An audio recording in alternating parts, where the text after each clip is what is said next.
सो हम लोग ये मान के चल रहे हैं कि आज केमिस्ट्री वाला जो पोर्शन होगा उसको हम लोग फिनिश कर देंगे और कल का जो क्लास होगी उसमें पूरा आप लोगों को क्वेश्चन सॉल्व कराएंगे। अब तक जितना मैंने पढ़ा दिया है और बाकी जो केमिस्ट्री के पोर्शन से एग्जाम्स में क्वेश्चंस आपके आते हैं उनको लेकर के। तो केमिस्ट्री को के लेक्चर्स में अगर आज देखा जाए तो बेसिकली आज आपका आखिरी क्लास होगा। इसके बाद जो आपका कल का डे बचेगा उस डे में हम लोग पूरा का पूरा सिर्फ क्वेश्चन सॉल्व करेंगे और उससे जो भी आपका कॉन्सेप्ट नहीं क्लियर हुआ रहेगा उस क्वेश्चंस के टाइम पे ही हम लोग उस कॉन्सेप्ट को भी क्या करेंगे, क्लियर कर लेंगे। ओके, तो जैसा कि टॉपिक पे आपको दिखाई दे रहा है केमिकल बॉन्डिंग, आज हम लोग बेसिकली ये इनऑर्गेनिक केमिस्ट्री का टॉपिक है। केमिकल बॉन्डिंग का ये भी ख़त्म करेंगे as well as organic chemistry का जो कुछ कुछ बेसिक्स जहाँ से आपके एग्जाम में क्वेश्चंस आते हैं उनको भी क्या करेंगे, डील करेंगे। ओके, तो केमिकल बॉन्डिंग जैसा कि आप लोग जानते हैं कि बेसिकली ये इनऑर्गेनिक केमिस्ट्री का टॉपिक है और नाम से समझ में ही आ रहा है कि यहाँ पे हम लोग केमिकल बॉन्ड के बारे में पढ़ने वाले हैं और केमिकल बॉन्ड जो होता है वो किस तरीके का होता है और केमिकल बॉन्ड बनने की ज़रूरत ही क्यों पड़ती है, ये सब कुछ हम लोग यहाँ पे देखेंगे। एग्जाम्स में जहाँ से क्वेश्चंस आएंगे उनको भी हम लोग क्या करेंगे, हाईलाइट करेंगे। तो नॉर्मली अगर हम लोग यहाँ पे समझें तो केमिकल बॉन्ड सिंपली क्या है, एक ऐसे मीन्स लाइन से रिप्रेजेंट की जाने वाली एक मतलब कॉन्सेप्ट है जहाँ पर आप दिखाते हैं कि दो कोई एलिमेंट आपस में एक दूसरे से क्या हुए हैं, जुड़े हुए हैं। तो दो एलिमेंट को आपस में होल्ड करने वाली जो चीज़ है उसको आप क्या बोलते हैं, that is a chemical bond बोलते हैं। और ये केमिकल बॉन्ड बेसिकली इलेक्ट्रॉन के शेयरिंग से, इलेक्ट्रॉन के ट्रांसफर से, इलेक्ट्रॉन के डोनेशन से बनता है। तो इस बॉन्ड में इन्वॉल्व होने वाले जो इलेक्ट्रॉन हैं उनके टाइप के बेसिस पे कि किस तरीके के इलेक्ट्रॉन ये है, केमिकल बॉन्ड को कई कैटेगरी में क्या करते हैं, डिवाइड करते हैं। जैसे मेनली इसमें आपका पढ़ने को मिलता है covalent bond, ionic bond, coordinate bond, इस तरीके के बॉन्ड जो है केमिस्ट्री में पाए जाते हैं। तो केमिकल बॉन्ड को सिंपली आप डिफाइन क्या कर सकते हैं, एक ऐसा फोर्स ऑफ अट्रैक्शन जो कि दो एलिमेंट को आपस में होल्ड किया रहता है, दो एलिमेंट को आपस में होल्ड करता है, उनको हम केमिकल बॉन्ड के नाम से जानते हैं, राइट। सो केमिकल बॉन्ड इलेक्ट्रॉन के शेयरिंग और इलेक्ट्रॉन के पार्टिसिपेट करने के बेसिस पे कई तरीके से हो सकते हैं। पहले इनको हम लोग यहाँ पे देख लेते हैं। कोवेलेंट बॉन्ड है, आयनिक बॉन्ड है, कोऑर्डिनेट बॉन्ड है, हाइड्रोजन बॉन्ड है, हाइड्रोफोबिक इंटरेक्शंस हैं और हाइड्रोफिलिक इंटरेक्शंस हैं, वॉन डेर वाल इंटरेक्शंस हैं और ये आपके पीरियोडिक टेबल है। पीरियोडिक टेबल यहाँ पे मैंने इसलिए लगाया क्योंकि आपके एग्जाम्स में एलिमेंट का जो मॉलिक्यूलर फॉर्म होता है उसको देख करके ये पूछता है कि ये वाला जो मॉलिक्यूल है वो किस टाइप का है, आइदर कोवलेंट है या फिर आपका आयनिक है या फिर किस तरीके का है। तो थोड़ा सा टेबल अगर आपके सामने रहेगा तो आपको चीज़ें समझ में अच्छे तरीके से आ जाएंगी कि क्या होगा क्या नहीं होगा। थोड़ा सा पहले यहाँ पे कॉन्सेप्ट देख लेते हैं ताकि टेबल का आपको यूटिलिटी समझ में आ जाए। कोवलेंट बॉन्ड हमेशा जब भी कभी बनेगा तो ये दो नॉन मेटल के बीच में बनता है। मतलब अगर दोनों ही एलिमेंट आपके कैसे कैसे हों, नॉन मेटल एलिमेंट होंगे, तो वहाँ पे जो आपका बॉन्ड बनेगा कैसा बनेगा, दैट इज द कोवलेंट बनेगा। आयनिक के लिए कंडीशन आपका ये है कि यहाँ पे एक एलिमेंट क्या होगा, आपका मेटल होगा और दूसरा एलिमेंट आपका क्या होगा, that is the non metal होगा, राइट। तो कल ही अभी हम लोग पढ़ करके आए हैं, फ्री हुए हैं, देखे हैं कि कौन सा मेटल है कौन सा नॉन मेटल है। तो ये आपको जो एलिमेंट यहाँ पे दिखाई दे रहे हैं ग्रुप नंबर 1 एंड 2 में, तो ब्लॉक एस वाले, अगर इन ग्रुप के किसी भी एक एलिमेंट का, अगर यहाँ वाले जो एलिमेंट पाए दिखाई दे रहे हैं आपको ये वाले, अगर इनसे कोई केमिकल बॉन्ड अगर बनता है तो वो हमेशा क्या होगा, दैट इज द कोवेलेंट होगा, सॉरी आयनिक होगा, मेटल और नॉन मेटल वाले। मतलब group number means block S का ब्लॉक पी से अगर एलिमेंट का कोई भी मॉलिक्यूल्स अगर फॉर्मेशन होता है तो क्या होगा, दैट इज द आयनिक होगा, क्योंकि यहाँ पे क्या है आपके सबके सब मेटल हैं और उस साइड में आपके क्या है, that is the non metal है। तो आयनिक बॉन्ड का जो कंसेप्ट है कि कैसे आप देख के समझ में आपको आएगा, उसको जानने के लिए आपको यहाँ पे जानना होगा कि एक एलिमेंट उसमें क्या होगा, मेटल होगा और दूसरा क्या होगा आपका नॉन मेटल। मेटल है या नहीं है ये आप आसानी से इलेक्ट्रॉनिक कॉन्फ़िगरेशन से निकाल सकते हैं। अगर ये वाले जो एलिमेंट आपको यहाँ पे दिखाई दे रहे हैं, इन एलिमेंट का आपस में ही कोई मॉलिक्यूल्स का फॉर्मेशन अगर हो जाएगा, अगर बॉन्ड बनाते हैं, तो उस वाले मॉलिक्यूल को आप मतलब कि कोवलेंट बॉन्ड के नाम से जानते हैं या कोवलेंट कंपाउंड के नाम से जानते हैं, राइट। तो सिंपली आपको पहचानना क्या है, मेटल, नॉन मेटल और सिर्फ आपके मेटल है या नहीं है। तो अगर मेटल और नॉन मेटल से मिलकर बनेगा तो आपका आयनिक बॉन्ड होगा और सिर्फ नॉन मेटल से बनेगा तो क्या होगा, कोवलेंट बॉन्ड होगा। अभी मैंने आपको ये बताया नहीं क्या ये आयनिक बॉन्ड कैसे बनता है, लेकिन सिर्फ पहचानने का तरीका बताया है। तो अगर मैं आपको यहाँ पे एग्जांपल लिखूंगा, लाइक एज अगर सपोज मैंने लिख दिया यहाँ पे NH3 लिख दिया और CO2 लिख दिया, फिर इसके बाद CH4 लिख दिया फिर MgCl2 लिख दिया, राइट। तो अगर मैं आपसे यहाँ पे पूछूं कि which one of the following is ionic compound या which one of the following are covalent compound, तो आपको अब बताने में थोड़ा सा आसानी हो जाना चाहिए। आपको देख करके समझ में आ जाना चाहिए कि अच्छा कौन सा मॉलिक्यूल आपका कोवैलेंट वाला है और कौन सा मॉलिक्यूल आपका आयनिक है। तो क्या अभी आप लोग उसको बता पाएंगे जो अभी मैंने थोड़ा सा कॉन्सेप्ट समझाया आपको उसके बेसिस पे?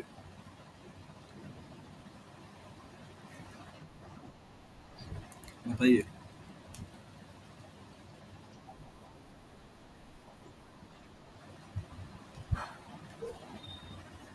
ओके, ये वाला आपका क्या होगा, आयनिक कंपाउंड होगा, बाकी सारे क्या हैं, कोवैलेंट है, क्योंकि यहाँ पे सब आपको दिखाई दे रहा है non metal non metal non metal non metal non metal non metal. तो सिंपल सा कॉन्सेप्ट आपके पास क्या गया, और यही पूछा जाता है, आपको डेफिनेशन नहीं पूछा जाएगा और ना ही आपसे ये पूछा जाएगा कि आप इससे क्या समझते हैं। आपको एग्जांपल दिया जाएगा, पूछा जाएगा कि इनमें से कौन सा कोवैलेंट है या कौन सा आयनिक है या कोवैलेंट नहीं है, आयनिक नहीं है, यही आपसे पूछा जाता है। तो आपको उसको समझने के लिए आपके पास कॉन्सेप्ट क्या आया कि आयनिक बॉन्ड, आप हमेशा यहाँ पे ध्यान दीजिए, आयनिक बॉन्ड जब भी कोई बनता है या आयनिक कंपाउंड जो भी कोई होते हैं, तो एक एलिमेंट कोई आपका पॉजिटिव होता है, दूसरा क्या होता है आपका नेगेटिव होता है। जब भी आप उसको डिसोसिएट कराते हैं, तो मेटल वाला जो चार्ज होगा, पार्ट होगा, वो क्या करेगा, पॉजिटिव चार्ज कंटेन करेगा, और प्लस जो नॉन मेटल वाला होगा वो हमेशा क्या करेगा, नेगेटिव करेगा। तो आयंस का फॉर्मेशन होता है, और आयन का फॉर्मेशन तब होगा जब इलेक्ट्रॉन को डोनेट करने वाला या रिसीव करने वाला दोनों एलिमेंट हों, मतलब सेम काइंड के एलिमेंट होंगे, तो वहाँ पे इलेक्ट्रॉन का डिफरेंशिएट नहीं हो पाएगा और चार्जेस नहीं बन पाएंगे। जब पॉजिटिव और नेगेटिव मीन्स मेटल और नॉन मेटल होंगे, तभी वहाँ पे क्या बनेगा, आयंस बनेगा, और ऐसे मॉलिक्यूल को आप आयनिक मॉलिक्यूल के नाम से जानते हैं, जहाँ पे आयनिक बॉन्ड होता है।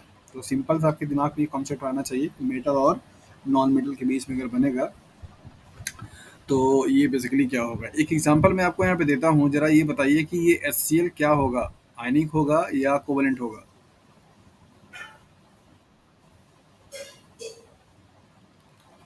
और कोई बताना चाहेगा?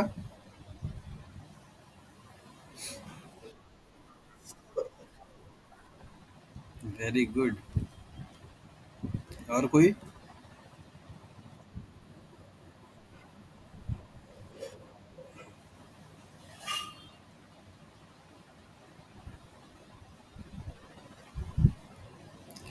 तो अगर आपको एग्जांपल में दे दिया जाएगा और HCl अगर वहाँ पे रहेगा, तो आप किस में लगा करके आएंगे, कोवलेंट लगा करके आएंगे या आयनिक लगा कर आएंगे?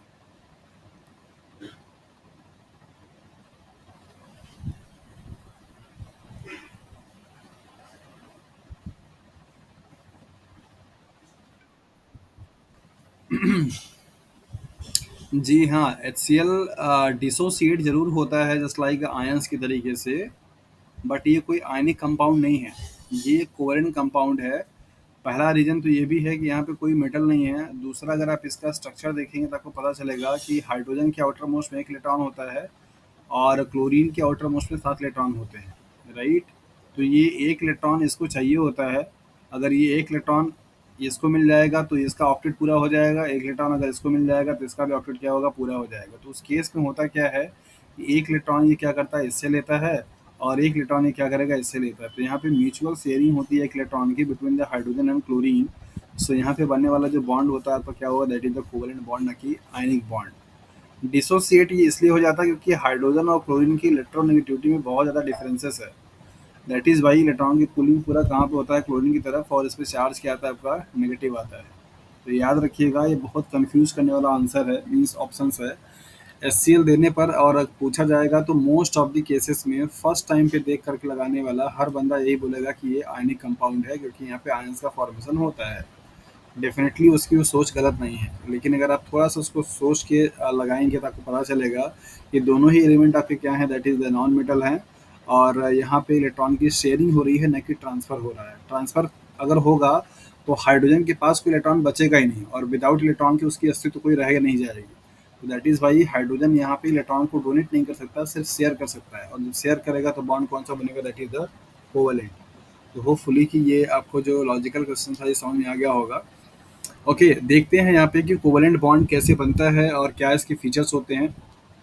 सो नॉर्मली कोवैलेंट बॉन्ड एक ऐसा बॉन्ड होता है जहाँ पे दो एलिमेंट्स के बीच में म्यूचुअल शेयरिंग होती है इलेक्ट्रॉन्स की, rights. A chemical bond found by the mutual sharing of electrons between the two elements. दो एलिमेंट्स के बीच में आपस में, म्यूचुअल का मतलब होता है बराबरी बराबर, means equal equal equal equal अगर इलेक्ट्रॉन की शेयरिंग अगर होगी दोनों एलिमेंट के बीच में, तो जो बॉन्ड बनेगा उसको आप बोलेंगे that is the covalent bond, right. जैसे फॉर एग्जांपल अगर हम लोग यहाँ पे देखें CO2 का स्ट्रक्चर, अगर हम लोग यहाँ पे देखें तो CO2 का स्ट्रक्चर कैसे आप बनाएंगे, कार्बन चूंकि एक है तो सेंट्रल एलिमेंट हो जाएगा, कार्बन के आउटर मोस्ट में 4 इलेक्ट्रॉन, आप इसको ऐसे दिखा सकते हैं। ऑक्सीजन एक आप यहाँ लिख सकते हैं, एक ऑक्सीजन आप यहाँ लिख सकते हैं। ऑक्सीजन का आउटर मोस्ट में कितना इलेक्ट्रॉन, 6 इलेक्ट्रॉन, तो यहाँ पे 2, 2 4 और 2 6। यहाँ पे भी आप दिखा सकते हैं 2 2 4 2 6, राइट। अभी कंडीशन क्या है कि अगर 2 इलेक्ट्रॉन इस ऑक्सीजन को मिल जाएगा तो इसका ऑक्टेट पूरा हो जाएगा, 2 अगर इसको मिल जाएगा तो इसका भी पूरा हो जाएगा, और 4 इसके पास है, अगर 4 एक्स्ट्रा इसको और इलेक्ट्रॉन मिल जाएगा तो भी क्या होगा, पूरा हो जाएगा। तो इस केस में क्या होगा कि ये ऑक्सीजन इस कार्बन से 2 इलेक्ट्रॉन क्या करेगा, इस तरीके से ले लेगा, तो इसका भी ऑक्टेट पूरा हो गया। ये ऑक्सीजन भी क्या करेगा, इससे ले लेगा, तो इसका भी ऑक्टेट पूरा हो गया। लेकिन अभी भी कार्बन बेचारा परेशान है, तो कार्बन के लिए क्या करेंगे, ये दोनों जो ऑक्सीजन है 2 इलेक्ट्रॉन ये देगा और 2 इलेक्ट्रॉन आपका ये देगा, तो इस तरीके से अभी कार्बन के भी आउटर मोस्ट में 8 इलेक्ट्रॉन, ऑक्सीजन के भी आउटर मोस्ट में 8 इलेक्ट्रॉन, और इस ऑक्सीजन के भी आउटर मोस्ट में 8 electron. Just like Venn diagram ये स्ट्रक्चर आपका बना है, जिस तरीके से आप वेन डायग्राम मैथमेटिक्स से पढ़ के आए हैं या पढ़ते हैं रीजनिंग क्वेश्चंस में, वैसे ये बना हुआ है। तो यहाँ पर आपको क्या दिखाई देगा, carbon double bond oxygen, double bond oxygen. तो यहाँ पर आपको दिखाई देता है कि 2 इलेक्ट्रॉन की म्यूचुअल शेयरिंग इसके इसके बीच में हुई, 2 इलेक्ट्रॉन की म्यूचुअल शेयरिंग इसके इसके बीच में हुई। तो equal equal number of electron का अगर शेयरिंग होगा 2 एलिमेंट के बीच में, तो बनने वाला जो बॉन्ड होगा उसको आप कोवेलेंट बॉन्ड के नाम से जानते हैं। तो कोवेलेंट बॉन्ड बेसिकली एक ऐसा बॉन्ड होता है जहाँ पे इलेक्ट्रॉन की म्यूचुअल शेयरिंग होती है।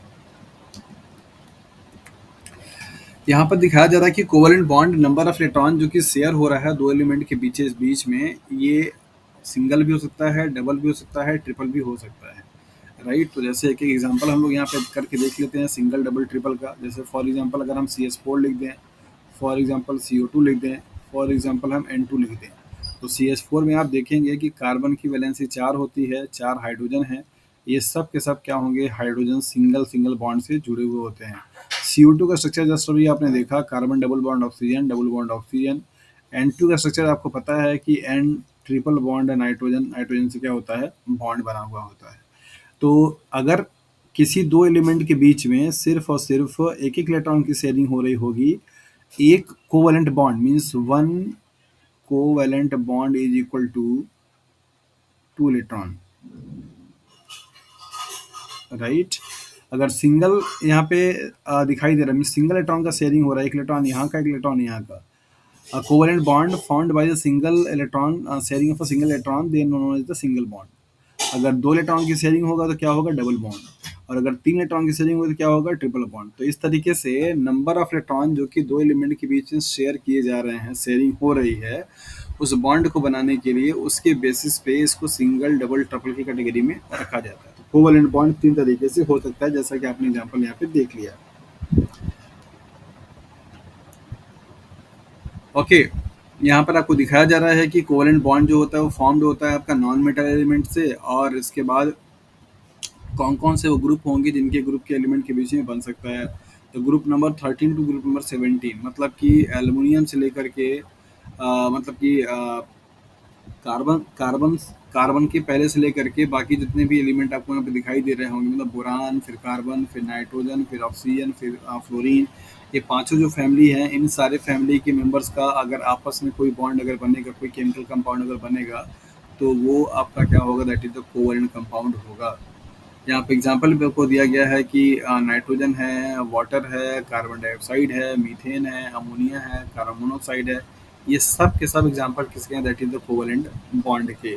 क्योंकि यहाँ पर आप देख के आसानी से समझ सकते हैं कि कोई भी मेटल वाला पार्ट नहीं है, और सभी एलिमेंट जो आपको दिखाई दे रहे हैं ग्रुप नंबर 13 टू 17 के ही बीच से बिलोंग करने वाले क्या हैं, एलिमेंट हैं। तो आप अच्छे से यहाँ से देख सकते हैं। ये कुछ डायग्राम यहाँ पे लगे हुए हैं, जो डायग्राम अभी मैं आपको दिखा रहा था शेयरिंग करने वाला। तो यहाँ पे जैसे हाइड्रोजन है, H2 मॉलिक्यूल का ये स्ट्रक्चर है। तो H2 मॉलिक्यूल के लिए क्या है, एक एक हाइड्रोजन है, यहाँ पे एक इलेक्ट्रॉन का शेयरिंग होगा, यहाँ पे जो बॉन्ड बनेगा उसको आप क्या बोलेंगे, that is single covalent bond. ये फ्लोरीन एटम है, फ्लोरीन में भी आउटर मोस्ट एक इलेक्ट्रॉन होंगे, तो यहाँ पे भी सिंगल बॉन्ड बनेगा। ये ऑक्सीजन एटम है, तो यहाँ पे क्या बनेगा आपका, that is the H2 molecule है, यहाँ पे भी सिंगल सिंगल क्या करेगा, बॉन्ड बनेगा। ये डायग्राम आपको यही दिखाता है कि लुईस डॉट जो स्ट्रक्चर हम बना करके लोअर क्लासेस में पढ़ते आए हैं 11 12th में, वही आपको दिखा रहा है कि कैसे दो एलिमेंट के बीच में इलेक्ट्रॉन की क्या होगी, शेयरिंग होगी। ओके, नाउ नेक्स्ट है आयनिक बॉन्ड। आयनिक बॉन्ड जैसे ही सामने समझ में आता है तो आपके दिमाग में बन जाता है कि हाँ, यहाँ पे कुछ तो चार्जेस का बनना ज़रूरी हो जाएगा, और ऐसे दो एलिमेंट तो होंगे जिनके बीच में इलेक्ट्रॉन का जो शेयरिंग और लेने की जो टेंडेंसी होगी वो काफ़ी ज़्यादा डिफर होगी। So a chemical bond that is found by the transferring of electron from one element to the another element to complete their octet. अपने ऑक्टेट को पूरा करने के लिए एक एलिमेंट क्या करे, इलेक्ट्रॉन को ट्रांसफर करे, और दूसरा एलिमेंट क्या करे, आपका उसको एक्सेप्ट करे। तो ऐसे ट्रांसफर और एक्सेप्ट करने वाली टेंडेंसी से जो भी बॉन्ड बनेगा उसको आप आयनिक बॉन्ड के नाम से जानते हैं। एग्जाम्पल देख के समझते हैं। जैसे फॉर एग्जाम्पल अभी आपने यहाँ पे देखा था MgCl2 का। तो MgCl2 में क्या कंडीशन है, देखिए यहाँ पे मैग्नीशियम का एटॉमिक नंबर 12, और अगर आप 12 कॉन्फ़िगरेशन करेंगे तो क्या आएगा, दैट इज 2 8 एंड 2। क्लोरीन का एटॉमिक नंबर 17, कॉन्फ़िगरेशन करेंगे तो 287 आएगा, राइट। अभी क्या चाहिए, अगर आप मैग्नीशियम को यहाँ पे ऐसे लिखते हैं डॉट बना करके, तो एक इलेक्ट्रॉन आप यहाँ दिखा सकते हैं, एक इलेक्ट्रॉन आप यहाँ दिखा सकते हैं। क्लोरीन को अगर आप यहाँ पे लिखते हैं तो 1 2 3 4 5 6 7। अगर आप इसको यहाँ पे ऐसे लिख दें तो 1 2 3 4 5 6 7। कंडीशन ये है कि मैग्नीशियम को ऑक्टेट पूरा करने के लिए दो कंडीशन है, या तो ये 6 इलेक्ट्रॉन क्या करे, ऐड कर ले, और या तो ये 2 इलेक्ट्रॉन क्या करे, माइनस कर दे। अगर दोनों कंडीशन में से कोई एक फॉलो कर सकता है तो इसका ऑक्टेट जो होगा क्या होगा, पूरा हो जाएगा। अगर 2 इलेक्ट्रॉन ये लॉस करेगा तो आपका ये वाला पूरा हो जाएगा, और प्लस अगर 6 इलेक्ट्रॉन यहाँ पे ऐड करेगा तो ये भी क्या होगा, आपका 8 हो जाएगा। ऐसा इसको करना है। तो चूंकि केमिस्ट्री के पॉइंट ऑफ व्यू से थर्मोडायनेमिकली अगर देखा जाए तो 6 इलेक्ट्रॉन को ऐड कराने के लिए जितनी अमाउंट ऑफ एनर्जी लगेगी वो बहुत ज़्यादा हो जाएगी। तो 6 इलेक्ट्रॉन को ऐड करने के कंपेरिजन में 2 इलेक्ट्रॉन को लॉस कर देना मैग्नीशियम के लिए ज़्यादा अच्छा समझ में आता है कि वो किसी और को भी दे सकता है। वैसे ही क्लोरीन के पास कंडीशन क्या है कि 7 इलेक्ट्रॉन है, अगर इसका ऑक्टेट पूरा करना है तो एक इलेक्ट्रॉन अगर और हो जाएगा तो क्या हो जाएगा, 8 हो जाएगा। तो इसको एक इलेक्ट्रॉन की रिक्वायरमेंट है, तो इसलिए ये क्लोरीन क्या करेगा, इस मैग्नीशियम से अपना एक इलेक्ट्रॉन क्या करता है, ले लेता है। या कह सकते हैं कि ये मैग्नीशियम अपना एक इलेक्ट्रॉन क्या करेगा, यहाँ पे से डोनेट कर देगा, और इसको भी क्या करेगा, डोनेट कर देगा। तो अब जब ये बॉन्ड बन जाएगा तो कन्फ्यूजन क्या होगा, चूंकि इसने दोनों लॉस कर दिया तो क्या बनेगा, 2 and 8। इसने गेन कर लिया तो क्या बन जाएगा, 2 8 and 8, और इसका भी क्या बन जाएगा, 2 8 and 8। तो इस तरीके से जब दो एलिमेंट के बीच में, और यहाँ पे जो बॉन्ड बनेगा आप कैसे दिखाएंगे, इस तरीके से MgCl2, यहाँ पे एक Cl और यहाँ पे एक Cl, और ये जो आपका बॉन्ड बनेगा वो कैसा होगा, दैट इज आयनिक बॉन्ड के नाम से जाना जाएगा, राइट। तो ऐसे ही बहुत सारे एलिमेंट का आप एग्जांपल लेके देख सकते हैं, NaCl का, MgCl2 का, AlCl3 का, या Al2 का, या Al3 का, राइट। ऐसे बहुत सारे एग्जांपल्स हैं जो कि आप देख के बता पाएंगे कि कैसे आयनिक बॉन्ड यहाँ पे बन रहा है। सब लोग सुन तो रहे हैं या चले गए?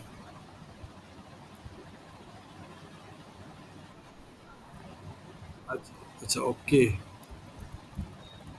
चलिए, होपफुली कि ओके। तो आयनिक बॉन्ड बनाने के लिए और आयनिक बॉन्ड को देख करके पहचानने का तरीका मैंने आपको बता दिया कि इसमें हमेशा एक मेटल रहेगा और एक नॉन मेटल रहेगा, और किस तरीके से ये बॉन्ड बनेंगे। यहाँ पर आपको दिखाया जा रहा है कि ionic bond form between the metal and non metal. तो एस, डी और एफ, ये तीनों ब्लॉक के जो एलिमेंट होते हैं, कल की क्लास में आपने पढ़ा था, इनको आप मेटल बोलते हैं। हालाँकि ये आपके नॉर्मल मेटल होते हैं, ये आपके ट्रांजिशन मेटल होते हैं। यहाँ पे मैं लिख देता हूँ, एस ब्लॉक बराबर क्या होगा, alkali and alkaline metal, alkali plus alkaline metal. इसका मतलब क्या होता है कि ये आपके अर्थ में पाए जाते हैं, और इनका नेचर मतलब इनका कोई सॉल्ट अगर बनता है तो अल्कली होता है। इसके बाद जो आपका डी ब्लॉक का एलिमेंट है उसको आप बोलते हैं ट्रांजिशन एटम या ट्रांजिशन मेटल, और एफ ब्लॉक के एलिमेंट को क्या बोलते हैं, इनर ट्रांजिशन मेटल। तो जब कभी भी इन तीनों ब्लॉक के एलिमेंट का बॉन्ड अगर का बॉन्ड किसी पी ब्लॉक के एलिमेंट के बीच में बन जाता है, मतलब कि आपका boron, carbon, nitrogen, oxygen and fluorine, in family के किसी भी मेंबर का एटम अगर इन तीनों में से किसी भी ग्रुप के या ब्लॉक के एटम के साथ में कोई अगर बॉन्ड बनाता है तो वो हमेशा क्या होगा, that is the ionic bond कहलाएगा। चूंकि एस डी और एफ ब्लॉक के जो एलिमेंट होते हैं उनका नेचर मेटल का होता है, और पूरी पीरियोडिक टेबल में एक छोटा सा कॉर्नर है पी ब्लॉक का राइट हैंड साइड में, जिसमें पाए जाने वाले एलिमेंट क्या होंगे आपके, that is the non metal होंगे। तो मेटल का नॉन मेटल के साथ में जब आपका रिएक्शंस होगा तो उस टाइप से जो बॉन्ड बनेगा that is the ionic bond बनता है। एग्जाम्पल के तौर पे आपको यहाँ पे दिया जा रहा है sodium chloride, sodium bromide, sodium chloride, sodium iodide, potassium fluoride, potassium chloride, potassium iodide and के बी आर मीन्स ब्रोमाइड। ये सब आपके एग्जाम्पल किसके हैं, that is the ionic bond के, राइट। अब यहाँ पे कुछ इंपॉर्टेंट फीचर्स होते हैं कोवलेंट का और इसके बाद आपका आयनिक का, तो इसको थोड़ा सा यहाँ पे देख लीजिए कि कोवलेंट और आयनिक आपस में कैसे एक दूसरे से डिफर होते हैं। सबसे फर्स्ट ऑफ ऑल अगर हम लोग सॉल्युबिलिटी की बात करें तो सॉल्युबिलिटी अगर देखा जाए वाटर में, तो कोवलेंट बॉन्ड की क्या होती है, नो या बहुत ही कम, जबकि आयनिक बॉन्ड की क्या होगी, यस या तो बहुत ही हाई। मतलब ionic compounds are highly soluble in water while covalent compounds are insoluble in water. तो सॉल्युबिलिटी ज़्यादा किसकी होगी, आयनिक की होगी, कोवलेंट की नहीं होगी, राइट। और क्या देख सकते हैं, अगर इन कंपाउंड का मेल्टिंग पॉइंट की अगर बात किया जाए तो आयनिक जो कंपाउंड्स होंगे उनकी मेल्टिंग पॉइंट क्या होगी, ज़्यादा होगी। तो यहाँ पे मैं अगली प्रॉपर्टी ले देता हूँ मेल्टिंग पॉइंट। मेल्टिंग पॉइंट इनका क्या होगा, हाई होगा, और इनका क्या होगा, आपका लो होगा। ऐसा इसलिए क्योंकि आयनिक बॉन्ड में आयनिक इंटरेक्शन के साथ साथ में जो चार्जेस होते हैं उनके चार्जेस के बीच में लगने वाले अट्रैक्शन फोर्स उनको क्या करते हैं, कॉम्पैक्टिव कॉम्पैक्ट कर देते हैं, राइट। तो इस वजह से आयनिक कंपाउंड की जो मेल्टिंग एंड बॉइलिंग पॉइंट होती है वो ज़्यादा होता है। दूसरा चीज़ यहाँ पे है इलेक्ट्रिकल कंडक्टिविटी की अगर बात किया जाए तो इनका अगर कोई एक्वस सॉल्यूशन है, एक्वस सॉल्यूशन है या मोल्टेन स्टेट है, उस केस में ये इलेक्ट्रिसिटी के बहुत अच्छे क्या होंगे, कंडक्टर होंगे।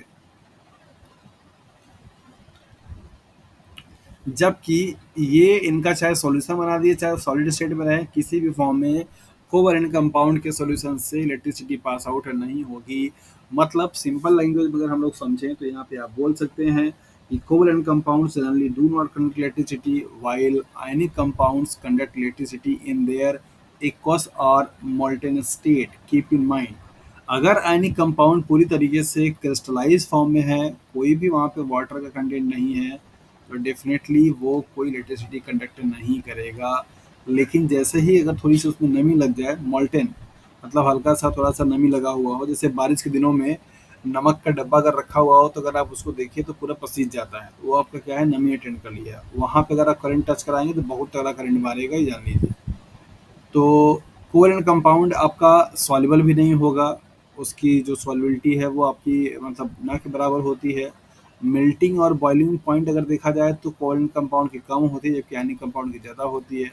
तीसरा आपको यहाँ पे बताया गया कि मेल्टिंग मतलब जो आयनिक कंपाउंड्स होते हैं उनमें इलेक्ट्रिकल कंडक्टिविटी बहुत अच्छी होती है, मतलब ये बहुत अच्छे कंडक्टर माने जाते हैं इलेक्ट्रिसिटी के, जबकि कोवलेंट कंपाउंड ऐसा नहीं होता है। तो वाटर में सॉल्युबल नहीं होंगे और मेल्टिंग पॉइंट नहीं होगा कोवलेंट कंपाउंड का, और इसके बाद बहुत अच्छे इलेक्ट्रिसिटी के कंडक्टर भी नहीं माने जाते। कुछ ये प्रॉपर्टीज थी आपके आयनिक और कोवलेंट कंपाउंड की जो कि आपको यहाँ पर मैंने दे दिया।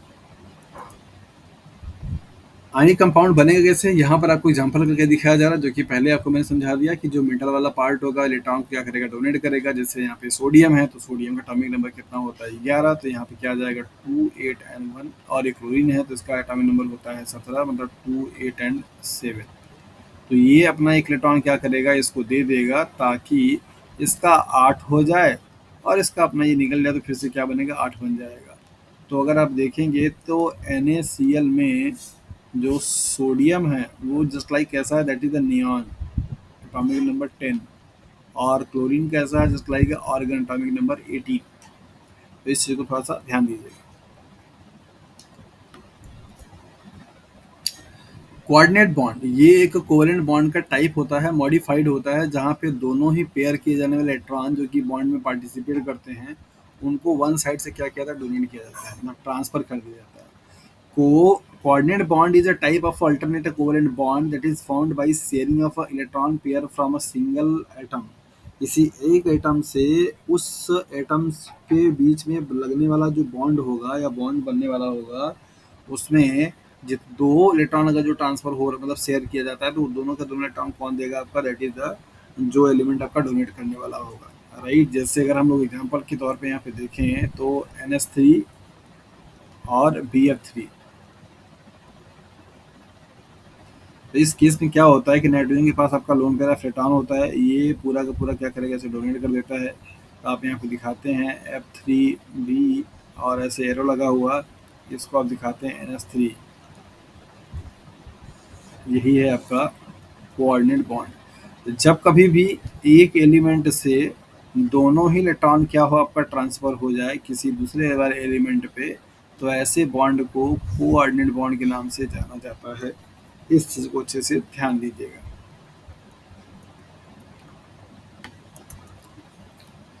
यहाँ पर एग्जांपल भी आपको दिखाया गया NH3 का और BF3 का। ओके, इम्पोर्टेंट टॉपिक है that is the hydrogen bond. कई बार सवाल आपसे पूछा जाता है कि किसकी किसके बीच में हाइड्रोजन बॉन्ड बनेगा। जैसे फॉर एग्जांपल मैं अगर आपको यहाँ पे दे दूँ कि लाइक एच अगर HF मॉलिक्यूल है और HCl मॉलिक्यूल है और इसके बाद HI मॉलिक्यूल है, फिर इसके बाद आपका H2O मॉलिक्यूल है, फिर आपका यहाँ पे NH3 मॉलिक्यूल है। अगर ये सारे एग्जांपल आपको दिए जाएँ और पूछा है कि कौन-कौन से में हाइड्रोजन बॉन्ड बनेगा, तो क्या बताएँगे आप लोग? सभी में बन जाएगा?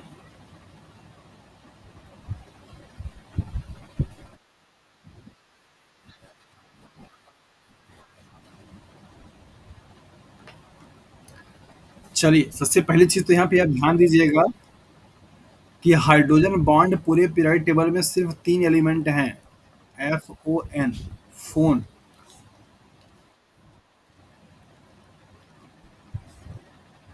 ये 3 एलिमेंट की पॉसिबिलिटी है कि वो हाइड्रोजन बॉन्ड को बना सकते हैं।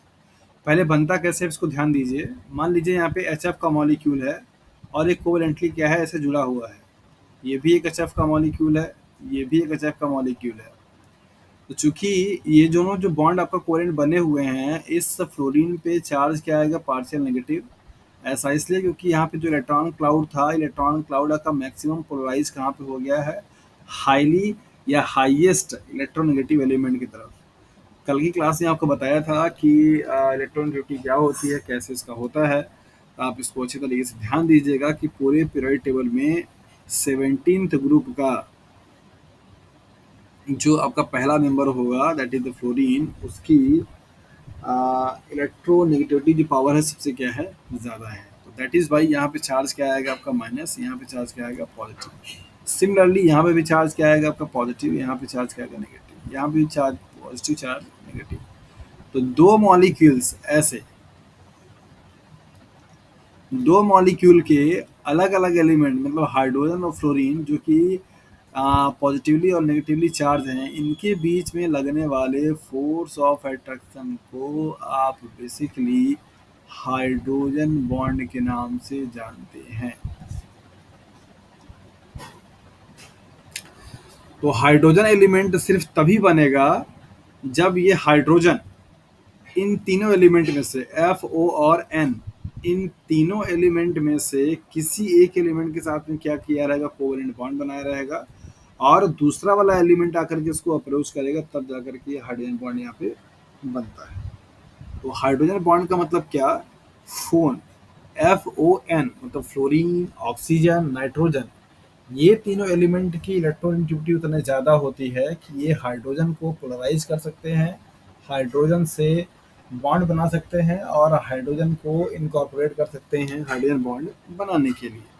तो सिर्फ और सिर्फ 3 ही एलिमेंट हैं। तो ज़रा अपने कॉन्सेप्ट को सुधार करके अब मुझे बताइए कि कौन-कौन से एलिमेंट ऐसे हैं जो कि हाइड्रोजन बॉन्ड बना सकते हैं?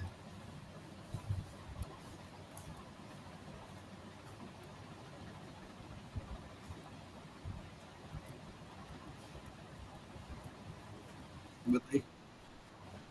हाँ?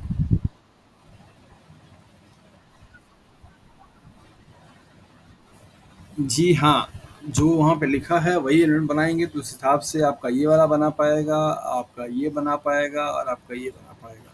बाकी 2 एलिमेंट आपके नहीं बनाएँगे। ये कॉन्सेप्ट आप याद रखिएगा, आपको हमेशा आसानी होगी समझने में। ये 3 एलिमेंट ऐसे हैं फ्लोरीन, ऑक्सीजन, नाइट्रोजन जो कि हाइड्रोजन बॉन्ड बना सकते हैं, तब जब आपका इन तीनों में से किसी एक एलिमेंट से हाइड्रोजन कोवैलेंटली क्या हो, बॉन्डेड हो। हाइड्रोजन कोवैलेंट बॉन्डेड होगा तो वहाँ पे जाके हाइड्रोजन बॉन्ड बन पाएगा।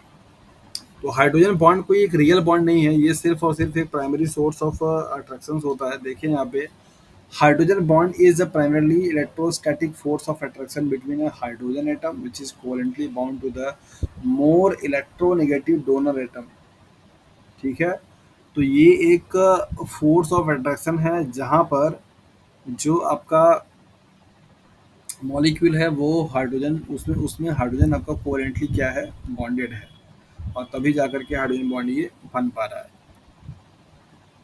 तो यहाँ पे दिखाया जा रहा है 3 electronegative element that can form hydrogen bonds are fluorine, nitrogen and oxygen. इनका तीनों एग्जाम्पल आपको बता दिया।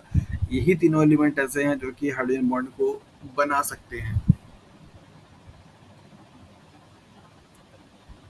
यहाँ पे आप देख पा रहे हैं H2O मॉलिक्यूल्स के बीच में हाइड्रोजन बॉन्ड बन रहा है। तो आप यहाँ पे देखिए ये वाला जो बॉन्ड होगा आपको कैसा होगा, that is the covalent bond होगा जो कि ऑक्सीजन और हाइड्रोजन के बीच में बना हुआ है। और यहाँ पे ये जो डॉटेड लाइन दिखाई दे रही है यही एक्चुअल में क्या है, हाइड्रोजन बॉन्ड है। हाइड्रोजन बॉन्ड के का अगर फंक्शन आप देखेंगे तो बहुत बड़ा होता है। ये चीज़ों को डिसॉल्व करने में हेल्प करता है बायोलॉजिकल सिस्टम में। ये जो आपको बॉन्ड दिखाई दे रहा है ये बेसिकली आपका किसका है, that is the hydrogen bond का है। नेक्स्ट आता है आपका हाइड्रोफोबिक इंटरेक्शंस। हाइड्रोफोबिक नाम से समझ में आता है कि बेसिकली वाटर में सॉल्युबल नहीं होंगे, और मतलब ऐसे मॉलिक्यूल जिनके पास वाटर में सॉल्युबिलिटी ना हो उसको आप हाइड्रोफोबिक के नाम से जानते हैं। Relation between the water and hydrocarbons. Hydrocarbon वो जो कि वो ऑर्गेनिक कार्बन मतलब ऑर्गेनिक ऐसे मॉलिक्यूल जो कि कार्बन और हाइड्रोजन से मिलकर के बने हुए हों, तो उनके बीच के लिए बात कर रहे हैं यहाँ पे। तो hydrophobic interactions describe the relation between the water and hydrophobes. Low water molecule या सॉल्युबल मॉलिक्यूल के बीच में बनने वाला ये इंटरेक्शंस है। Hydrophobes are non-polar molecule and usually have a long chain of a carbon that do not interact with the water molecule. ये basically non polar होते हैं और मॉलिक्यूल्स की हेल्प लेते हैं, और ये विदाउट किसी चीज़ को लोड किए हुए ही। हेलो। हेलो। ओके, तो हाइड्रोफोबिक इंटरेक्शंस के बारे में यहाँ पे बताया गया कि हाइड्रोफोब्स वो होंगे जो कि नॉन पोलर मॉलिक्यूल्स होंगे, और ये यूजुअली लॉन्ग कार्बन के चेन होते हैं और इनका वाटर मॉलिक्यूल से इंटरेक्शन नहीं होता। फोबिक का मतलब होता है वाटर से हेट करने वाले। जैसे आपको यहाँ पे दिखाया जा रहा है कि अगर आप लिपिड के मॉलिक्यूल्स को या ऑयल के मॉलिक्यूल अगर आप वाटर में डालते हैं तो वो हमेशा क्या करता है, एग्रीगेट हो जाता है एक जगह पे और वाटर से इंटरेक्ट होने की कोशिश नहीं करता। वही सेम चीज़ आपको यहाँ पे दिखाया जा रहा है कि कैसे लिपिड के मॉलिक्यूल और फैट के मॉलिक्यूल वाटर में जाने पर अपना रिएक्शन करते हैं। अगला है आपका यहाँ पे हाइड्रोफिलिक जो कि वाटर लविंग होगा, और हाइड्रोफिलिक मॉलिक्यूल जो होते हैं वो एबल करते हैं, इंटरेक्ट करते हैं वाटर मॉलिक्यूल से, और जिसकी वजह से वो वाटर में क्या होते हैं, सॉल्युबल हो पाते हैं। तो यहाँ पे आप देख सकते हैं the hydrophilic molecule is one that is able to interact with the water, and the term hydrophilic really means water loving. Water loving होते हैं, ये आसानी से पानी में क्या करते हैं, डिजॉल्व हो जाते हैं। तो यहाँ पे जो भी आयनिक कंपाउंड्स आएंगे उनको आप आसानी से बता सकते हैं कि हाँ ये सब के सब आपके एग्जाम्पल किसके हैं, that is the hydrophilic reactions के या हाइड्रोफिलिक इंटरेक्शंस के एग्जाम्पल में कैटेगरी में आता है। अगला है disulphide bond. Disulphide bond basically अगर देखा जाए तो कुछ स्पेशल केसेस में बनते हैं, और इनको थाइल ग्रुप के नाम से जाना जाता है।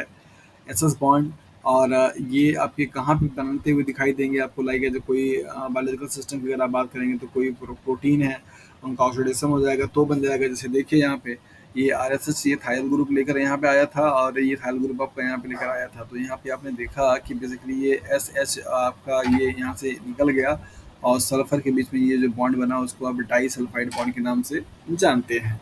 तो डाइसल्फाइड बॉन्ड भी बेसिकली अगर देखा जाए तो एक कोवेलेंट बॉन्ड का टाइप होता है, और थायरो ग्रुप आप जुड़े हुए होते हैं, जो कि अपॉर्चुनिटी वहाँ पे देती है। नेक्स्ट आपका van Waals interactions. Van Waals interactions एक ऐसा इंटरेक्शंस होता है अट्रैक्शंस का, जो कि बेसिकली दो एलिमेंट या एटम या मॉलिक्यूल्स के सर्फेस को क्या करता है, रिपेल करता है, मीन्स दूर भगाता है, as well as other interactions molecule। तो यहाँ पे पढ़ लीजिए, van der Waals forces included attractions and repulsion between the atom and molecules and surfaces, as well as the other intermolecular forces।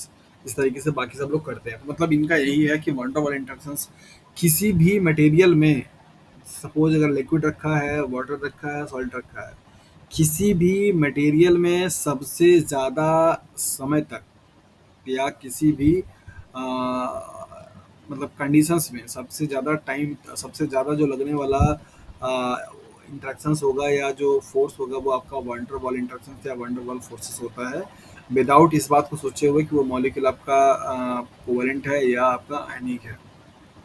तो वंडर वॉल, जैसे for example अगर आपने पानी लिया तो पानी के वाटर मॉलिक्यूल के बीच में क्या बनना, वंडर वॉल इंट्रैक्शन बनना सबसे ज़्यादा हाईएस्ट अमाउंट में। तो वही चीज़ आपको यहाँ पे दिखाया जा रहा है कि वॉन डर वाल्स फोर्सेस की का क्या डेफिनेशन है, कैसे ये बनता है। ओके, नेक्स्ट आपका आता है यहाँ पे concept that is the hybridisation का। हाइब्रिडाइजेशन एक ऐसा टर्म है, एक ऐसा केमिस्ट्री का कॉन्सेप्ट है, जहाँ पर आप किसी भी मॉलिक्यूल्स में किसी मॉलिक्यूल के एक एलिमेंट का, सेंट्रल एलिमेंट का क्या करते हैं, हाइब्रिडेशन निकालते हैं, और ये निकाल करके आप उसके ज्योमेट्री के बारे में क्या करते हैं, पता करते हैं, और आप बताते हैं कि हाँ ये वाला मॉलिक्यूल किस टाइप की ज्योमेट्री से क्या करता है, बिलोंग करता है। तो पहले यहाँ पे देख लेते हैं कि क्या कॉन्सेप्ट है हाइड्रोकार्बन का, मीन्स हाइब्रिडाइजेशन का। यहाँ पे देखिए, अगर हाइब्रिडाइजेशन करने के टाइम पर एक एस और एक पी इन्वॉल्व होगा तो वहाँ पे हाइब्रिडेशन क्या होगा, आपका एस पी होगा। दूसरा, अगर आपका एक एस होगा और टू पी हो जाएगा तो क्या बनेगा, that is the s p two, ये बनेगा। और अगर यहाँ पे तीन पी ऑर्बिटल इन्वॉल्व हैं तो एस पी थ्री, तो इसको आप कैसे लिखेंगे, that is the s P three. ऐसे ही अगर पी के बाद अगर आपका डी इन्वॉल्व हो जाए तो उसको आप बोलते हैं एस पी थ्री डी। तो उस केस में थोड़ा सा उल्टा हो जाता है, आप अगर उसको समझेंगे अच्छे तरीके से तो आपको समझ में आएगा कि क्या इसका मीन कहता है। तो यहाँ पे थोड़ा सा बॉन्ड एंगल दो तरीके के बनते हैं, 180 भी बनता है और 90 भी बनता है। ओके, तो एस पी थ्री डी का मतलब ये हुआ, ये जितना भी आपको यहाँ पे दिखाई दे रहा है, ये एक एक एक यस क्या है आपका, दैट इज द सबसेल है, और पी भी क्या आपका सबसेल है। तो आपको पता है अच्छी तरीके से कि हाँ, जो भी आपके हाइब्रिडेशन से पार्टिसिपेट करने वाले ऑर्बिटल्स होंगे उनमें क्या चीज़ें होनी चाहिए और किस तरीके से वो रिएक्ट करते हैं। तो यहाँ पर आपने देखा कि अगर दो एलिमेंट के बीच में किसी भी मॉलिक्यूल्स में सिर्फ और सिर्फ अगर दो ही एलिमेंट या दो ही ऑर्बिटल पार्टिसिपेट कर रहा है तो उसको आप एसपी हाइब्रिडाइजेशन के नाम से जानने में कोई भी प्रॉब्लम नहीं होना चाहिए, मतलब कोई भी चीज़ का कंट्रेडिक्शन नहीं है। तो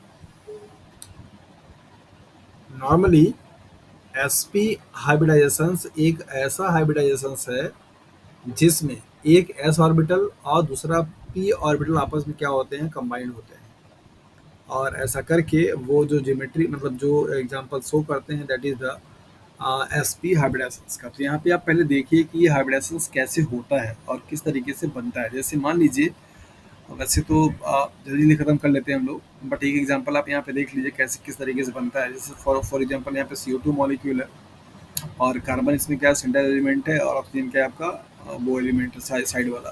तो कार्बन का कॉन्फ़िगरेशन अगर आप करते हैं क्या आएगा, दैट इज 1s2 और 2s2 और इसके बाद 2p2, यही आएगा। तो आप इसको इस तरीके से लिख सकते हैं, यहाँ पे दो इलेक्ट्रॉन और बाकी आपका यहाँ पे चार, दो इलेक्ट्रॉन ऐसे, सॉरी एक और दो, इस तरीके से। राइट? तो अब आपका ये ऑक्सी कार्बन का हो गया। ऑक्सीजन का अगर आप देखेंगे तो यहाँ पे क्या होगा, 8 हो जाएगा। इसको कंप्यूटेशन करेंगे तो 1s2, 2s2 and 2p4, right? देखेंगे तो आपको यहाँ पे 6 इलेक्ट्रॉन दिखाई देगा। तो इसको चाहिए क्या, 2 इलेक्ट्रॉन चाहिए सिर्फ। तो ये 2 इलेक्ट्रॉन क्या करेगा, इससे यहाँ से ले लेगा और अपना ऑक्टेट क्या करेगा, पूरा करेगा। तो चूंकि यहाँ पे एक एस और एक टी इन्वॉल्व हुआ, दैट इज वाई इसको आप sp हाइब्रिडेशंस के नाम से जानते हैं। यहाँ पे कुछ फैक्ट हैं जिनको कि आपको जान लेना बहुत जरूरी है। फैक्ट आपका ये कहता है कि अगर sp हाइब्रिडेशंस अगर होता है तो यहाँ पे दो एलिमेंट क्या करते हैं, पार्टिसिपेट करते हैं, और बॉन्ड एंगल जो होगा आपका क्या होगा, दैट इज 180 होगा। तो carbon double bond oxygen, double bond oxygen, ये एक लीनियर ज्योमेट्री है जहाँ पे बॉन्ड एंगल कितना है, that is the 180 degree Celsius है। और इस चीज़ का एग्जांपल शो कौन करता है, that is CO2 molecule show करता है। तो CO2 मॉलिक्यूल्स में कार्बन का हाइब्रिडेशन कितना है भैया, sp। कैसे आप निकालेंगे, सवाल यहाँ पर ये आता है। तो आप यहाँ पे ध्यान दीजिए, अगर सपोज कार्बन इस तरीके से मैं यहाँ पे लिखूंगा और कार्बन इस तरीके से यहाँ पे लिखूंगा और कार्बन आपका इस तरीके से भी लिखूंगा, तो क्या इससे कार्बन के हाइब्रिडेशन पे कोई फर्क पड़ेगा? So answer is yes. क्या पड़ेगा, ध्यान से देखिए। कार्बन के चारों तरफ, मतलब कार्बन की जो वैलेंसी है, कार्बन की वैलेंसी अगर सब के सब सिंगल बॉन्ड से कंप्लीट किया गया है, तो सिंगल बॉन्ड के इलेक्ट्रॉन की संख्या को आप क्या करिए, काउंट कर लीजिए। तो यहाँ पे 4 है, तो 4 ऑर्बिटल हो गया। तो 4 में पहले क्या होगा, एक s होगा और उसके बाद फिर 3 क्या होगा, p होगा। तो sp3 हाइब्रिडेशंस हो जाएंगे इन सभी में। और अगर यहाँ पे बात करेंगे तो यहाँ पे दो आपका ये बॉन्ड दिखाई दे रहा है। दो बॉन्ड में एक आपका क्या होता है, पाई बॉन्ड होता है, दूसरा क्या होता है आपका लोन पेयर इलेक्ट्रॉन होता है ना? तो ये जो लोन पेयर ऑफ इलेक्ट्रॉन होते हैं वो बॉन्ड पेयर में काउंट किए जाते हैं। तो इस तरीके से आप यहाँ पे देखेंगे कि कार्बन डाइऑक्साइड में मीन्स CO2 में यहाँ पे सिर्फ और सिर्फ दो कोवेलेंट बॉन्ड हैं, तो एक ये और एक ये। तो हाइब्रिडेशन क्या हो जाएगा, दैट इज sp। ऐसे ही अगर आप यहाँ पे देखेंगे तो यहाँ पे एक कोवेलेंट बॉन्ड, दो कोवेलेंट बॉन्ड, तीन कोवेलेंट बॉन्ड, इसका मतलब क्या हो जाएगा, sp3। इस तरीके से किसी एलिमेंट में, और मतलब ऑर्गेनिक कंपाउंड में किसी एलिमेंट के सेंटर वाला जो एलिमेंट है उससे कितने एलिमेंट कितना बॉन्ड बनाया हुआ है, उस बॉन्ड के इलेक्ट्रॉन को काउंट करके आप आसानी से निकाल सकते हैं। तो यहाँ पर आपको दिया गया that is the CO2 molecules का, जो कि एक लीनियर ज्योमेट्री का एग्जांपल शो करता है। और ये 180 इसका बॉन्ड एंगल होगा, हाइब्रिडेशन क्या होगा, sp होगा। सिमिलरली SO3 है, SO3 में यहाँ पे 3 आपको दिखाई दे रहा है ऑर्बिटल, दैट इज एक s और दो p है, तो sp2 हो जाएगा। Bond angle 120, angle 120 degree Celsius हो जाएगा। और अगर 4 ऑर्बिटल पूरे होंगे तो कौन सा बनेगा, दैट इज sp3 बनेगा। और sp3 बनने के लिए यहाँ पे जो बॉन्ड एंगल होगा दैट इज 109.5 होगा, जो कि गैल्मियम क्लोराइड के नाम से जाना जाता है इसको। और अगर sp3d होगा तो यहाँ पर आपके 5 ऑर्बिटल पार्टिसिपेट करेंगे, और ये पांचों ऑर्बिटल का नाम आप कुछ इस तरीके से दे सकते हैं, जैसे लाइक एज डी है पहले, फिर s है, फिर इसका क्या p है। यहाँ पे एग्जांपल में दिया गया पेंटाक्लोराइड, फास्फोरस पेंटाक्लोराइड, जिसमें दो बॉन्डिंग है, एक एक्सियल है और एक लेटरल है। तो एक आपको दिखाई दे रहा है कि एक्सियल का है क्या है आपका 180 है, लेटरल क्या है आपका 90 है। तो इस तरीके से इनका अलग अलग क्या है, हाइब्रिडेशंस का बॉन्ड का एंगल है और ज्योमेट्री है। ये बॉन्ड का एंगल मैं बार बार आपसे इसलिए पूछता हूँ और इसलिए बोलता हूँ क्योंकि आप उसको याद रखिए, बॉन्ड एंगल वाले से सवाल जरूर से जरूर बनता है। और आखिरी है sp3d2 को लेकर के, या D2sp3d को लेकर के। और ये आपका मोलिब्डेनम CO6 के कंपाउंड का शो किया गया है, और इसकी ज्योमेट्री आपका हेटेरोल होगी। तो हाइब्रिडाइजेशन कैसे निकालेंगे, ये चीज़ आपने यहाँ पे देखा। जैसे फॉर एग्जांपल मैंने आपको बताया, सपोज कीजिए कि मैं एग्जांपल आपको यहाँ पे लिखूँ IF7। इसके बाद में अगर आपको यहाँ पे एग्जांपल लिखूँ कि फॉर एग्जांपल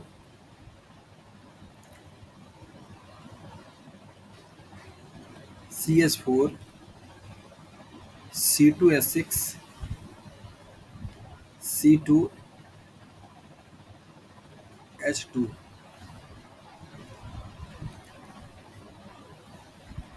तो अगर इन सभी में आपको सेंट्रल एलिमेंट का हाइब्रिडेशन अगर बताना हो तो कैसे बताएंगे?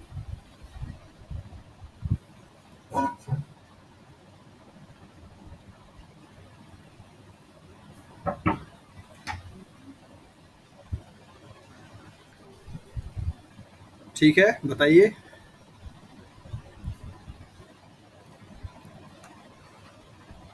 कोई बताना चाहेगा?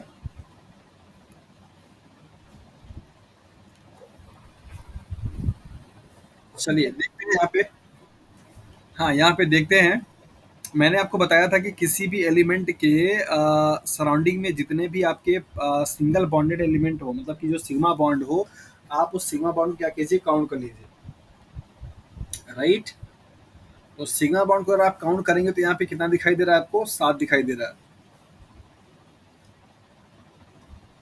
ओके, इसका मतलब 7 आपकी आई है, मतलब एफ है, और 7 इसके इलेक्ट्रॉन्स क्या करेगा, बॉन्ड बनाएगा। तो अगर आप यहाँ पे देखेंगे तो 7 + 7 बराबर कितना हो जाएगा, 14, और 14 को क्या करेंगे, 2 से डिवाइड कर देंगे, कितना जाएगा, 7। 7 ऑर्बिटल को अगर आप डिवाइड करेंगे तो कितना आ जाएगा, sp3d2 या d3। तो 3 2 5 और एक 6 7। तो हाइब्रिडेशन का क्या होगा, दैट इज द sp3d3। ऐसे ही यहाँ पे अगर आप देखेंगे, कार्बन के साइड में कितना एलिमेंट है, 4 है। तो 4 अगर ऑर्बिटल होगा तो क्या बनेगा, sp3d, सॉरी sp3। और अगर आप यहाँ पे देखेंगे तो C2S6 है, इसका मतलब कि अगर आप इसका स्ट्रक्चर बनाएंगे तो कैसे बनेगा, इस तरीके से बनेगा, लाइक दैट, राइट। तो एक कार्बन के सराउंडिंग में कितने बॉन्ड हुए, 1 2 3 4। तो यहाँ पे भी एडिशन क्या हो जाएगा, sp3 हो जाएगा। जबकि यहाँ पे अगर आप देखेंगे तो 2 हाइड्रोजन है, तो क्या लिखेंगे आप, इस तरीके से, कार्बन हाइड्रोजन। तो ये 3 बॉन्ड में क्या होता है, 1 सिग्मा 2 पाई, तो 1 सिग्मा ये, 1 सिग्मा ये, तो हाइब्रिडेशन कितना हो जाएगा, sp। आपको सिर्फ जस्ट सिग्मा बॉन्ड काउंट करना है, काउंट करने के बाद आपको बता देना है कि हाँ इसका हाइब्रिडेशन क्या होगा। अगर 2 सिग्मा बॉन्ड होगा तो sp, 3 होगा तो sp2, 4 होगा तो sp3, 5 होगा तो sp3d, 6 होगा तो sp3d2, 7 होगा तो sp3d3 के नाम से जाना जाता है।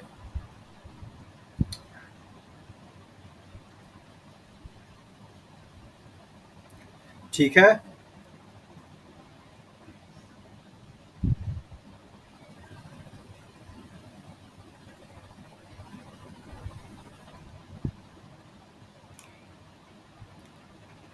चलिए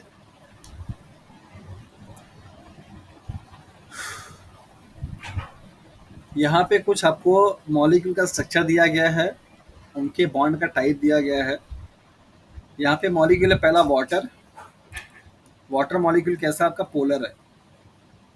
और अगर ये पोलर है तो यहाँ पर आपको स्ट्रक्चर्स का दिखाई दे रहा है कि किस तरीके से ये इसकी बेंडिंग होगी, पेंट स्ट्रक्चर दिखाई दे रहा है आपको यहाँ पे। इसके बाद नेक्स्ट आपका क्या है, मीथेन है। मीथेन एक क्या है, नॉन पोलर है, और इसका भी ये नॉन पोलर हो जाएगा, टेट्राहाइड्रोजन इसकी बनती है मीथेन की। तीसरा है कार्बन डाइऑक्साइड, जो कि आपका क्या है, ये बॉन्ड तो आपका पोलर है, लेकिन यहाँ पे मॉलिक्यूल कैसा होगा आपका, that is the non polar होगा, क्योंकि दोनों ही ऑक्सीजन इक्विवेलेंट से फोर्स लगाएंगे और अपोजिट डायरेक्शंस में, तो जो आपका बॉन्ड के इलेक्ट्रॉन का शिफ्टिंग होगा वो क्या हो जाएगा, जीरो हो जाएगा। जिसकी वजह से CO2 मॉलिक्यूल, जो कि देख करके लगता है कि आपका पोलर होगा, लेकिन एक्चुअली में क्या है, आपका नॉन पोलर है।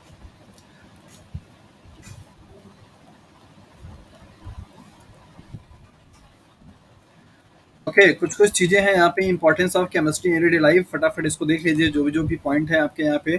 तो कुछ पॉइंट्स यहाँ पे समराइज होंगे, लाइक एज आर्टिफिशियल स्वीटनर्स हैं, प्रिजर्वेटिव्स हैं, और बाइंडिंग सब्सटेंसेस हैं, एंटीऑक्सीडेंट हैं, मिनरल्स हैं, विटामिन हैं, ये सारी चीज़ें हैं। तो पहले यहाँ पे देख लेते हैं फटाफट, आर्टिफिशियल प्रिजर्वेटिव, ये बहुत एग्जाम्पल में पूछा जाता है। They prevent the spoilage of food by stopping the growth of the micro organism. यहाँ पे सोडियम बेंजोएट, ये बहुत ज़्यादा एग्जाम में पूछा जाने वाला क्वेश्चन है। फूड को प्रिजर्व करने के लिए कौन से केमिकल को यूज़ किया जाता है, सोडियम मेटा बाईसल्फेट।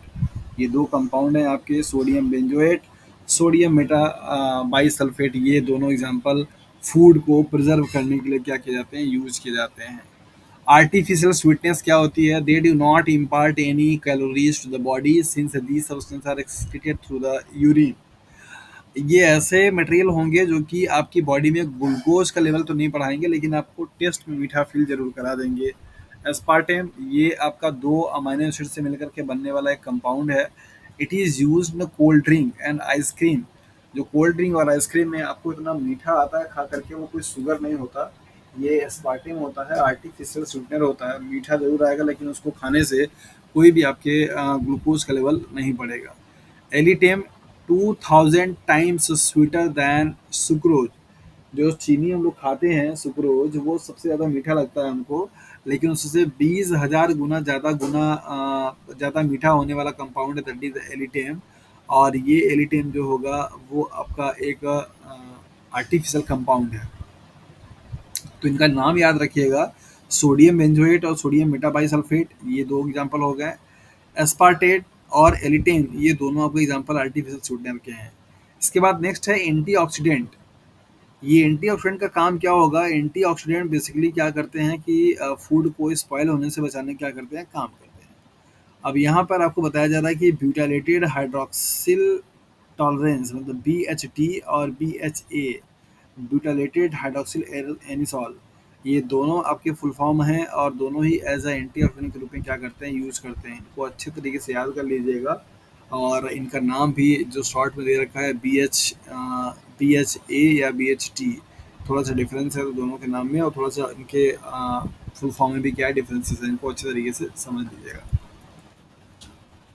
कॉस्मेटिक्स में क्या क्या चीज़ें केमिस्ट्री की यूज हो रही है, जरा इनको देखा जाए। इमल्सीफायर, घुलने वाला।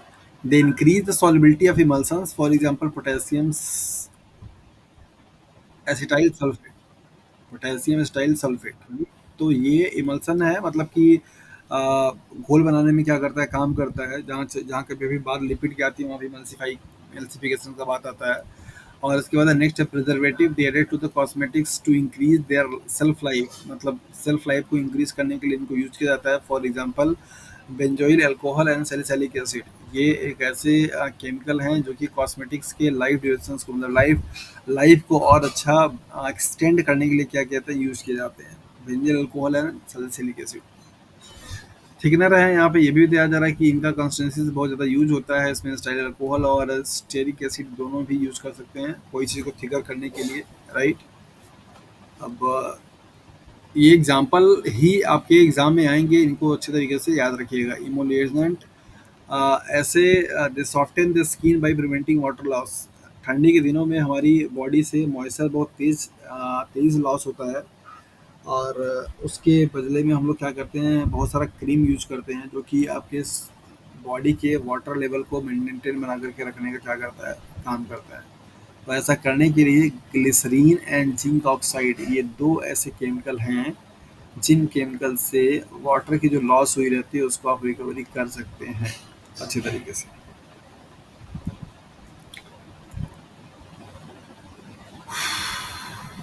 ग्लिमर एंड साइनर, ये है आपका एग्जांपल माइका का, बिस्मथ ऑक्सीक्लोराइड का। ये आपका इनसे इन पर्पज में क्या किया जाता है, यूज किया जाता है। सो आप लोगों ने अभी यहाँ पे देखा कि बेसिकली, सॉरी, कि बेसिकली जो, एक मिनट,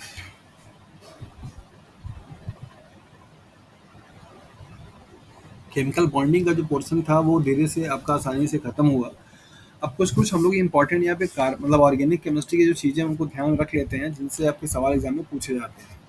अगर ऑर्गेनिक केमिस्ट्री की बात अगर आती है तो सबसे पहला काम आता है दैट इज द कार्बन का। तो ऑर्गेनिक केमिस्ट्री में कार्बन के बारे में जानना बहुत ज़रूरी है, और उनके कुछ कुछ जो फॉर्म होते हैं उनके बारे में भी इंपॉर्टेंट होती है। तो सबसे पहले अगर हम देखा जाते हैं यहाँ पे कार्बन का जो नेचुरल तरीके से फॉर्म पाया जाता है कार्बन का, वो अगर देखा जिसको आप एलोट्रॉप बोलते हैं, तो एलोट्रॉप ऑफ कार्बन कितने होते हैं, 3 तरीके का होता है। तो इनमें तीनों में जो प्रॉपर्टीज है उनको आप अच्छे तरीके से याद रखिए कि क्या आपसे पूछा सकता है। तो एलोट्रॉप्स ऑफ कार्बन, तो कार्बन के यहाँ पे 3 फॉर्म है। नंबर पहला है आपका दैट इज डायमंड, नंबर दूसरा है ग्रेफाइड,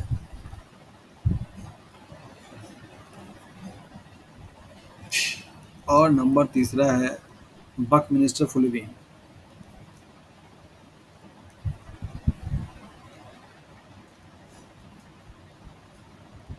राइट। ये आपके 3 कार्बन के क्या हैं, एलोट्रॉप्स हैं। एलोट्रॉप्स का मतलब होता है कि ऐसा मतलब फॉर्म जो कि मतलब डिफरेंट डिफरेंट फॉर्म हो एक ही एलिमेंट का, सेम एलिमेंट का, और उनकी सबकी फिजिकल प्रॉपर्टीज क्या हो, मतलब डिफरेंट हो, लेकिन केमिकल प्रॉपर्टी सबका क्या हो, सेम हो, तो उसको आप बोलते हैं दैट इज एलोट्रॉप। एलोट्रॉप्स ऐसे होते हैं जो कि एक ही एलिमेंट के अलग अलग फॉर्म एग्जिस्ट करते हो, फिजिकल प्रॉपर्टी डिफरेंट हो बट केमिकल प्रॉपर्टी क्या हो, सेम। डायमंड और ग्रेफाइट को लेकर के देखिए सवाल जो पूछा था वो आप समझ लीजिए। बकमिंस्टर फुलरिन बेसिकली ये एक कार्बन 60, मतलब 60 कार्बन का बना हुआ कंपाउंड होता है। यही आपसे पूछा जाता है कभी कभी, बकमिंस्टर फुलरिन कितने कार्बन का बना होता है। डायमंड अब तक के जितने भी एलिमेंट मतलब नोन है उनमें सबसे हार्डेस्ट मटेरियल माना जाता है, और ये इंसुलेटर है, मीन्स नॉन कंडक्टर किसका, इलेक्ट्रिसिटी का।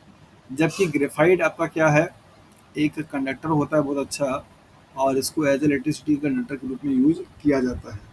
तो उसको आप थोड़ा सा अच्छे से याद रखिएगा, ये हार्ड होता है, ग्रेफाइट आपके वो क्या होता है, बहुत ही सॉफ्ट होता है। ग्रेफाइट की जो डेंसिटी होती है वो कम होती है डायमंड की कंपैरिजन में, और डायमंड की डेंसिटी बहुत ज़्यादा होती है। ग्रेफाइट जो होता है वो रिएक्टिव होता है, जबकि डायमंड आपका क्या होता है, नॉन रिएक्टिव होता है, या बहुत ज़्यादा टेम्परेचर देने पर क्या करेगा, रिएक्ट करेगा। बकमिंस्टर फुलरिन कार्बन 16 क्या है, कंपाउंड है। तो इसको थोड़ा सा आप याद रखिएगा कि ऑर्गेनिक कार्बन में केमिस्ट्री में आपका कार्बन के जो है 3 फॉर्म पाए जाते हैं, दैट इज डायमंड, ग्रेफाइट और बकमिंस्टर फुलरिन। और डायमंड में आपका डायमंड जो होगा वो बहुत ही हार्ड होता है, इलेक्ट्रिसिटी कंडक्टर नहीं होता, जबकि ग्रेफाइट सॉफ्ट होता है, इलेक्ट्रिसिटी कंडक्टर्स में पाए जाते हैं, राइट। और डायमंड में अगर आप देखेंगे तो इसकी जो पैकेजिंग होती है वो बहुत ज़्यादा कॉम्पैक्टनेस में होती है, कुछ इस तरीके से आपको पैकिंग दिखाई देगा डायमंड में, हेक्सागोनल की फॉर्म में, लाइक दैट, इस तरीके से, ऐसे। और जबकि अगर आप यहाँ पे ग्रेफाइट का देखेंगे तो ग्रेफाइट में आपको ऐसे कुछ लेयर बनता हुआ दिखाई देता है, जस्ट लाइक दिस, इस तरीके से लेयर बनी हुई होती है। हाँ, दिखाई नहीं दे रहा।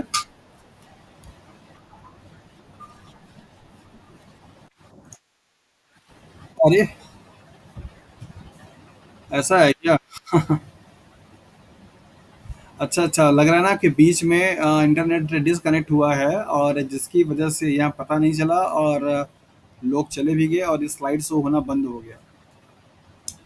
ठीक है सौविक, तो आप भी अकेले परेशान मत होइए, आप आराम से चले जाइए, हम आपको ये वीडियोस रिकॉर्ड करके अपलोड कर देंगे, ठीक है? हाँ, हाँ, बिल्कुल।